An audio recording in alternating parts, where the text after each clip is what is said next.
Welcome back to the revolution. As we are progressing in our revolution, let's just conclude this show tonight. کیونکہ آج ہم نے رموز بے خودی اسٹارٹ کی ہے. It's a very powerful document. It's a very powerful document, Ali. یعنی actually this document gives us goosebumps, I tell you that. یعنی ہم اس کو جب پڑھتے ہیں تو ہمارے رونگٹے وجود میں کھڑے ہوتے ہیں, and I feel that current going through me. And I somehow feel connected with my own nation, the امت مسلمہ کو, all over. امت مسلمہ کی یہ ملت کا تصور, یہ امت کا تصور جو اقبال دے رہے ہیں, یہ نیشنلزم میں پابند نہیں ہے. اور جس طرح وہ یہ بات کرتے ہیں کہ اے ملت تو اپنے آپ کو بھول گئی ہے, اپنے چہرے کو دیکھ تو صحیح آئینے میں, تجھے پتہ لگے تو کتنی خوبصورت ہے. اور پھر اقبال اب اپنی طرف آتے ہیں کہ میں یہ سب کیا کرنے جا رہا ہوں, میں تمہارے ساتھ کرنے کیا لگا ہوں. کہتے ہیں کہ میں تمہیں پرانی داستانیں ایک دفعہ پھر سناؤں گا تاکہ تمہارے سینے کے زخم دوبارہ سے ہرے کر دوں, زخم دوبارہ تمہیں لگ جائیں. یعنی ابھی جو تم ٹھنڈ میں بیٹھی ہوئی ہو, جسے عام اصطلاح میں کہتے ہیں, میں تمہیں چاہتا ہوں تمہیں چوٹ لگے. جو ادائے ناز سے پھٹ گیا اس چاک دل کو رفو نہ کر, کہ نصیب ہو تجھ کو دید حق اسی چاک دل کی دراڑ سے. یعنی جو دل ٹوٹے, کہ نصیب ہو تجھے دید حق اسی چاک دل کی دراڑ سے. یعنی وہ جو تمہارا دل ٹوٹے گا, جو دل کے اندر تمہارے ایک کریک آئے گا, اس کریک سے تم کو اللہ نظر آئے گا, دیدار حق ہوگا, تمہیں اللہ تعالیٰ کا دیدار, اس کا نور نظر آنا شروع ہو جائے گا. دل ٹوٹنا ضروری ہوتا ہے, دل توڑنا ضروری ہوتا ہے. جو انسان بہت سکون سے ہو, اس کو کوئی دکھ نہ ہو, کوئی تکلیف نہ ہو, وہ مست ہوتا ہے بلکہ غافل ہو جاتا ہے. جب انسان کو کوئی چوٹ لگتی ہے, اپنا کوئی قریبی پیارا انتقال کرتا ہے, کوئی نقصان ہوتا ہے, کوئی بیماری لگ جاتی ہے, پھر لوگوں کی فطرت ہے کہ وہ اللہ کی طرف رجوع کرتے ہیں. بالکل کرتے ہیں. خدا تجھے کسی طوفان سے آشنا کر دے کہ تیرے موجوں میں اضطراب نہیں ہے. تم ٹھنڈ میں ہو, اللہ کرے تمہیں کسی طوفان سے آشنا ہو, بحر کی موجوں میں اضطراب نہیں ہے. اضطراب چاہیے نا, بے چینی چاہیے نا. اقبال نے یہ جو کہا ہے کہ خدا تجھے کسی طوفان سے آشنا کر دے, یہ دعا ہے اقبال کی. نوجوانوں کو مخاطب کر کے کہتے ہیں کہ تم جو دنیا میں غافل ہو گئے ہو نا, اللہ کرے تمہیں کوئی چوٹ لگے ٹھیک سے, تاکہ اس چوٹ کے نتیجے میں تم ایک طوفان میں برپا اور کہو کہ یا اللہ.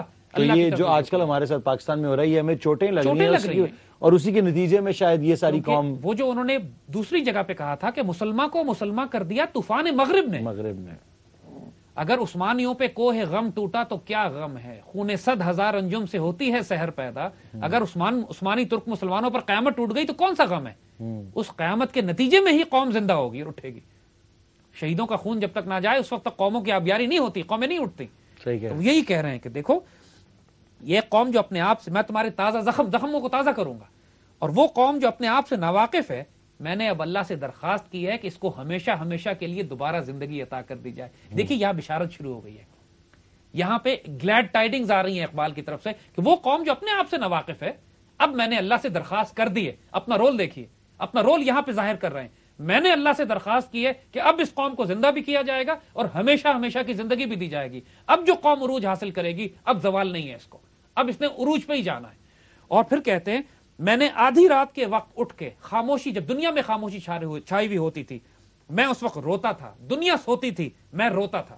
میں نے اللہ کے آگے گریہ ازاری کی, میں رویا, میں نے ہنگامہ برپا کر دیا, کائنات ہلا دی میں نے اللہ کے آگے رو رو کے. جب وہ بات کہتے ہیں نا اسرار خودی میں کہ جب دنیا اللہ کے بندے کے ساتھ موافقت نہیں کرتی تو وہ آسمان سے جنگ کرتا ہے, تو یہاں پہ وہ یہی کہ ہیں کہ جب دنیا کو میں نے دیکھا کہ اس طرح کیا کہ میرے قابو میں نہیں ہے, میں نے آسمان سے جنگ کی, میں نے اللہ سے جنگ کی, میں نے ہنگامے برپا کر دیے. یہاں سیکرٹس بتا رہے ہیں کہ میں نے یہ راز کس طرح حاصل کیے. وہ اقبال جن پر لوگ اعتراض کرتے ہیں, نعوذ باللہ وہ شراب پیتے تھے, یا نعوذ باللہ وہ بری عورتوں کے پیچھے جاتے تھے, یا نعوذ باللہ وہ شریعت پہ نہیں تھے, اقبال نے ساروں کا جواب یہاں پہ دے دیا کہ تم ظاہر ہو, جاہل ہو, تم میرے ظاہر کو دیکھنے کے بعد عجیب فضول خرافات اور جھوٹ تہمت مجھ پہ باندھتے ہو. میری زندگی گزری ہے راتوں کی تاریکی میں کھڑا ہو کر اللہ تعالیٰ کے حضور تمہاری خاطر رونے میں, اللہ سے درخواست کرنے میں کہ یا اللہ اس قوم کو زندگی عطا کر دے کہ یہ ہمیشہ کے لیے پھر اس کے بعد زندہ ہو. یہ اقبال اتنا خوبصورت اپنا تعارف اس میں پریامبل میں بے خودی کا, اور اس کی تفصیل پہ ہم آگے جائیں گے. دیر یو ریئلائز کہ جو شخص قوم کو تبدیل کرنا چاہتا ہے اس کو اپنے آپ کو کتنا جلانا پڑتا ہے, اس کو اپنے آپ کو کتنا برن کرنا پڑتا ہے. جب تک کہ سیلف سیکریفائس کر کے اپنے آپ کو ختم نہ کر دے, وہ قوم کو زندہ کرنے کے قابل نہیں ہوتا. یہ بذات خود ایک رول ماڈل ہوتے ہیں ہمارے لیڈرز کے لیے. آج سبق ہے اس میں, جو اس قوم کو زندہ کرنا چاہتے ہیں کہ تمہارے کردار کے ساتھ تم قوموں کو زندہ نہیں کر سکو گے.